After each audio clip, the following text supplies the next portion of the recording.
Assalamualaikum warahmatullahi wabarakatuh. Perkenalkan, nama saya Nisbatul Izzah SMA. Saya sekarang menjadi dosen di Universitas Widya Mataram, Yogyakarta untuk prodi akuntansi. Dalam semester genap ini saya mengajar pengantar akuntansi 2, akuntansi keuangan lanjutan serta audit.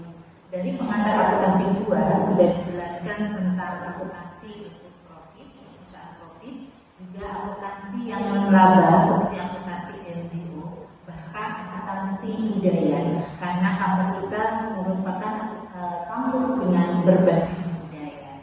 Nah, pada kesempatan kali ini saya akan mengajar tentang praktikum pengantar akuntansi, baik nanti ke depan akan mengantarkan akuntansi yang non-profit maupun yang profit. Tentu saja dalam komposisinya akuntansi profit akan lebih banyak karena pengantar akuntansi 1 dan 2 memang didominasi dengan mata kuliah akuntansi yang berbasis profit. Meskipun demikian, berdasarkan fenomena yang terjadi, masyarakat banyak sekali mengelola organisasi yang juga non-laba seperti LSM serta lembaga-lembaga organisasi kemasyarakatan lainnya. Untuk itu, dalam mata kuliah praktikum pengantar akuntansi ini, saya sebagai dosen telah menciptakan sebuah buku yang bernama Pengantar Akuntansi dan Administrasi Keuangan. Bukunya ini diterbitkan dari PT Raja Pravindo.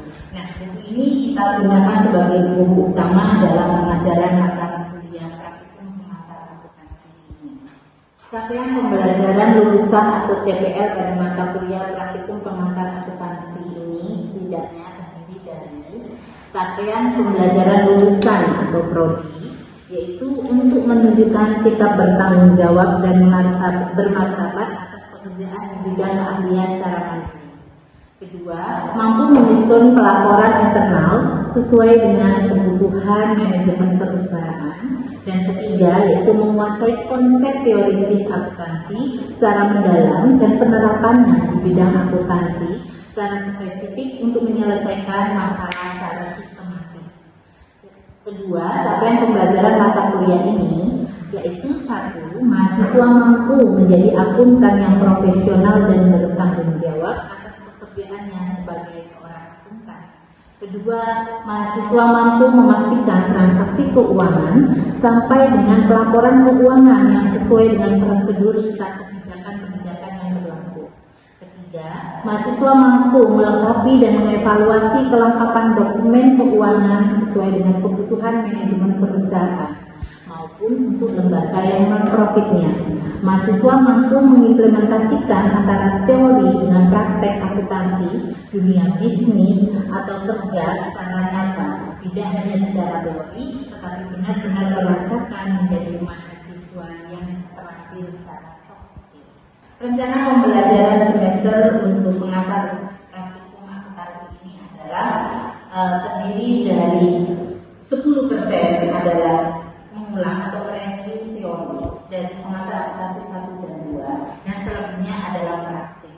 Praktik dilengkapi dengan modul karya dosen sendiri, yaitu saya Nisbatul Izzah. Kemudian mahasiswa juga mendapatkan lembar jawaban dalam bentuk soft file yaitu Excel maupun Word. Kemudian nanti akan mahasiswa kerjakan. Di akhir pertemuan, mahasiswa akan melakukan print out lembar jawaban dan didokumentasikan menjadi satu file laporan keuangan lengkap dengan bukti-bukti transaksinya. Adapun untuk pembahasan praktek itu terdiri 1. Prosedur akuntansi dan logika pengorganisasian. Kedua, yaitu mengaplikasikan bukti transaksi pada usaha barang, transaksi pada usaha jasa. Dilanjutkan dengan mengaplikasikan bukti dan formulir pengadaan barang atau jasa, formulir pengajuan uang muka, dan ada formulir pertanggungjawaban uang muka. Ada juga mengaplikasikan penjurnalan dan voucher pada usaha barang, penjurnalan dan voucher pada usaha jasa, pengisihan dan perhitungan kas kecil, meliputi diantaranya adalah melakukan pengecekan antara uang fisik dan catatan atas laporan keuangan, posting ke buku besar dan penunjukan laporan keuangan, Kemudian mahasiswa diharapkan mampu melakukan penyusunan hard file dan soft file laporan keuangan. Terakhir, mahasiswa melakukan voting, cash of name dan rekonsiliasi bank. Di akhir-akhir pertemuan sebelum UAS, mahasiswa juga belajar melakukan pembukuan dan penyesuaian laporan keuangan untuk NGO atau organisasi non-profit lainnya. Serta saudara, dalam kesempatan ini para mahasiswa juga diharapkan mampu melakukan simulasi untuk menjadi seorang akuntan profesional. Adapun untuk referensi buku dari praktikum pengantar akuntansi ini 100% digunakan adalah buku hasil karya dosen, yaitu pengantar akuntansi dan administrasi keuangan dilengkapi dengan praktek karya saya Musfatul Izan. Walaupun mahasiswa harus menambah wawasan teorinya, bisa menggunakan buku pengantar akuntansi 1 dan 2 seperti miliknya Harira Yusuf. Untuk kontrak belajar mata kuliah praktikum pengantar akuntansi yang telah disepakati antara dosen dan mahasiswa diantaranya adalah berapa jumlah SKS. SKS yang dikeluarkan oleh prodi akuntansi untuk praktikum adalah 2 SKS atau 1 jam 40 menit. Adapun salah satu kemampuan mahasiswa yang diwajibkan untuk mata kuliah ini adalah lulus mata kuliah pengantar akuntansi 1 dan 2, kemudian mendapatkan buku yang berjudul pengantar akuntansi dengan administrasi keuangan yang dilengkapi dengan praktek ini. Ya, adapun syarat lain sebagaimana untuk sikap dan disiplin adalah harus sudah membaca modul atau buku ini sebelum masuk kelas, kemudian nanti langsung praktek di kelas ini.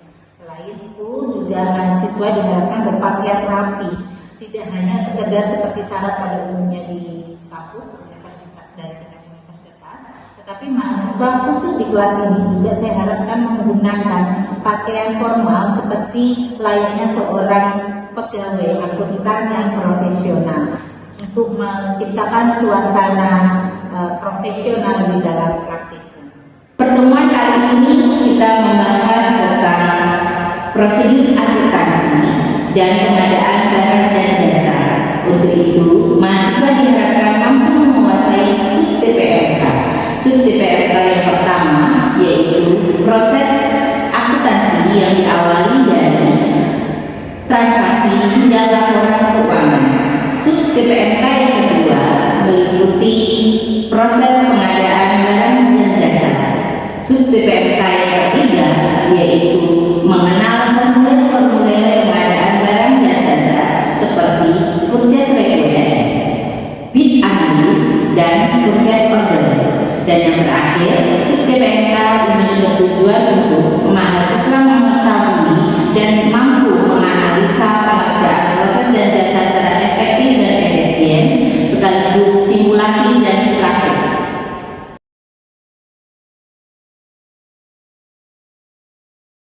Assalamualaikum warahmatullahi wabarakatuh.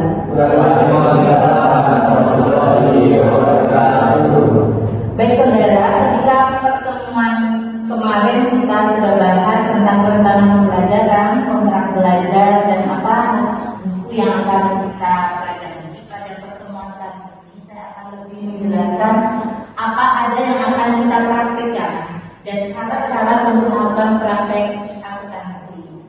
Nah, di sini ini wujud buku yang akan kita pakai.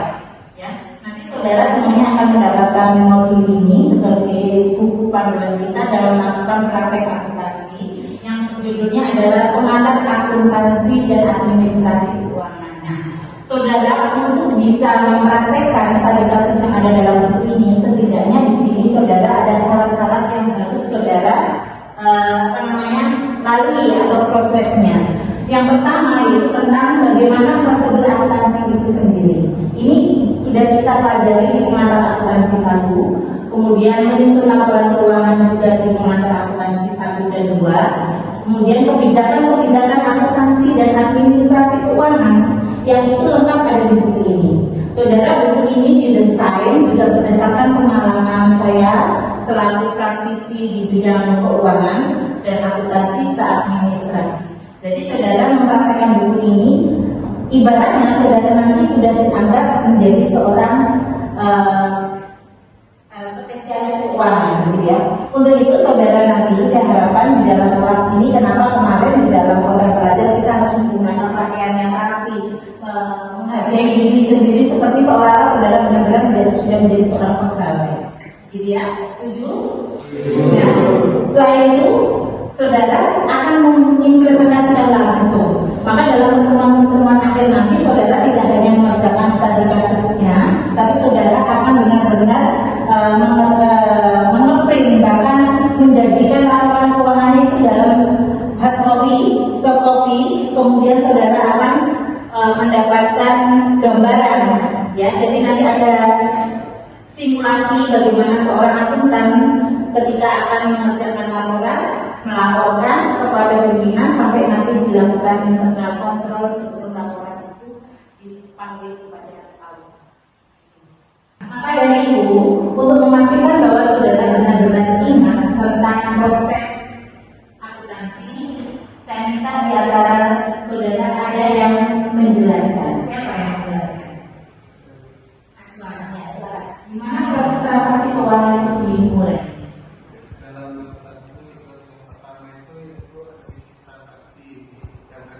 Jurnal transaksi. Setelah dari jurnal transaksi langsung diposting ke buku besar. Setelah dari buku besar itu menyusun neraca saldo. Setelah susun neraca saldo, lakukan jurnal penyesuaian. Setelah lakukan jurnal penyesuaian, menyusun kembali neraca saldo setelah penyesuaian. Setelah itu dilakukan, maka selanjutnya membuat laporan keuangan. Setelah laporan keuangan selesai, dilakukan kembali jurnal penutup. Dan yang terakhir yaitu neraca saldo setelah penutupan. Oke, terima kasih Aswan. Gimana teman-teman, setuju? Kalau demikian, saudara, seperti yang saudara sampaikan tadi bahwa akuntansi dimulai dari transaksi. Salah satu transaksi indikatornya yaitu melakukan pengadaan barang. Pengadaan barang dimulai dengan secara administrasi mengajukan purchase request. Dari purchase request itu kemudian saudara juga harus melampirkan yang namanya anggaran, serta kalau eventnya adalah sebuah kegiatan maka harus ada tornya. Nah, saudara, selain itu perusahaan biasanya memiliki aturan SOP. Jika pengadaan barang itu melebihi dari 5 juta misalnya, dia harus mengadakan pengajuan bidding dalam formulir bid analis.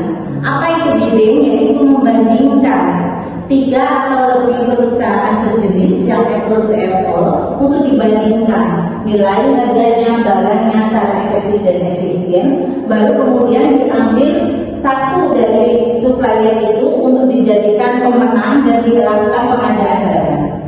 Agenda selanjutnya yaitu melakukan purchase order, yaitu satu dari supplier pemenang akan dipilih dan kemudian dilakukan purchase order sampai pada tahapan terakhir yaitu barang hadir di perusahaan.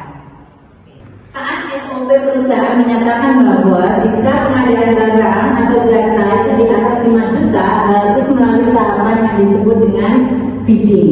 Adapun formulir bidding yaitu berbentuk bid analis atau membanding 3 perusahaan yang sejenis, yang apple to apple. Saya contohkan di sini. Jika ada suatu kegiatan event untuk training keuangan misalnya, para sumber daya manusia dari perusahaan ini, maka seorang panitia pengadaan barang dan jasa harus mencari sebuah hotel atau tempat pelatihan. Kebetulan acara dari kasus ini adalah menggunakan hotel. Ada hotel, langsung aja ya, seperti contoh ada hotel Alana, ada hotel Mercure, kemudian ada juga hotel 88. Nah, dari ketiga hotel itu harus melakukan prinsip analisa prinsip yaitu efektif dan efisien. Ingat, efektif dan efisien bukan berarti selalu yang murah, tetapi harus sesuai dengan kebutuhan dan tetap berada di koridor anggaran. Contoh, dalam kasus di buku ini dicontohkan bahwa pada hotel Alana memang harganya jauh lebih tinggi dibandingkan dengan hotel-hotel yang lainnya. Tetapi 2 hotel yang lainnya itu selain tempatnya lebih jauh, juga tidak bisa digunakan pada saat hari H. Kira-kira menurut saudara, Hotel mana yang harusnya dipakai oleh panitia penyelenggara untuk menentukan bidding ini? Alasannya lebih efektif dan efisien. Ya, betul. Terima kasih Ayu, Yoga, Yofi, Yoga dan sebagainya dan kawan-kawan semuanya. Terima kasih. Sampai jumpa di lain kesempatan. Assalamualaikum warahmatullahi wabarakatuh. Oke.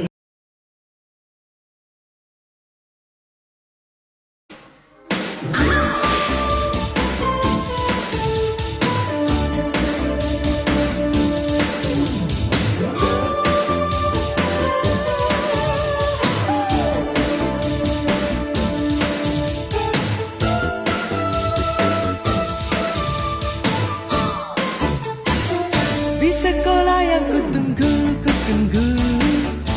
tiada yang datang. Ku telah lelah berdiri, menanti-nanti. Bila ku pergi bersama kekasihku, ku kan merasa gembira, riang selalu.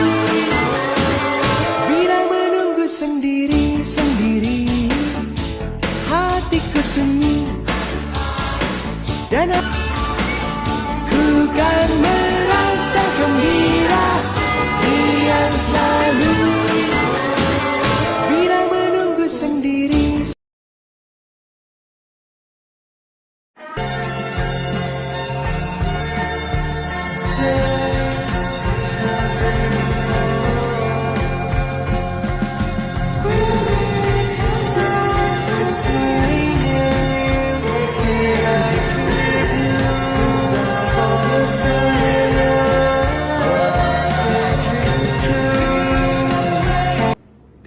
Pratikum pengantar akuntansi UEM 2024.